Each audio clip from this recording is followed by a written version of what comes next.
दुधात कोणत्याही प्रकारची भेसळ करणं हा गंभीर गुन्हा असून इतरांच्या आरोग्याशी खेळण्याचा अधिकार कुणालाही नाही. शरद बापू मोरे, नातेपुते. या ठिकाणी शिवप्रसाद दूध संघ दहिगाव यांच्या वतीनं शिवप्रसादच्या सेंटर चालकांसाठी विशेष मार्गदर्शन बैठकीचं आयोजन करण्यात आले होते. या बैठकीत शिवप्रसाद उद्योग समूहाचे अध्यक्ष शरद बापू मोरे तसेच मॅनेजिंग डायरेक्टर रमेश अप्पा मोरे यांनी प्रमुख मार्गदर्शक म्हणून उपस्थित राहून सेंटर चालकांना महत्त्वपूर्ण मार्गदर्शन केले. बैठकीत दूध व्यवसायातील गुणवत्ता, शुद्धता आणि ग्राहकांचा विश्वास याविषयी सखोल चर्चा करण्यात आली. यावेळी बोलताना शरद बापू मोरे यांनी सांगितले की दुधात कोणत्याही प्रकारची भेसळ करणं हा गंभीर गुन्हा असून इतरांच्या आरोग्याशी खेळण्याचा अधिकार कोणालाही नाही.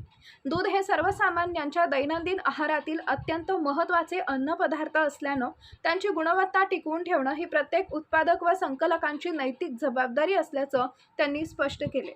तसेच शुद्ध व दर्जेदार दूध उत्पादन करण्यासाठी पशुपालकांनी योग्य व्यवस्थापन, स्वच्छता आणि वैज्ञानिक पद्धतीचा अवलंब करावा असं आवाहन त्यांनी केले.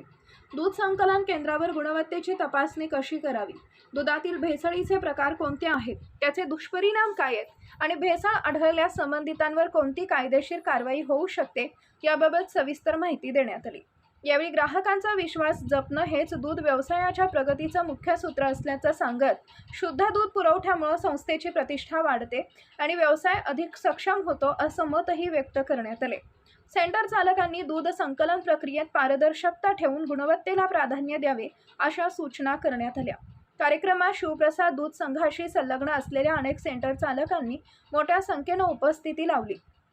बैठकीनंतर उपस्थितांसाठी अल्पोपहाराची व्यवस्था करण्यात आली होती. दुधात भेसळ करू नका, शुद्ध दूध द्या, ग्राहकांचा विश्वास जिंका आणि आपला व्यवसाय अधिक सक्षम करा असा संदेशही यावेळी देण्यात आला.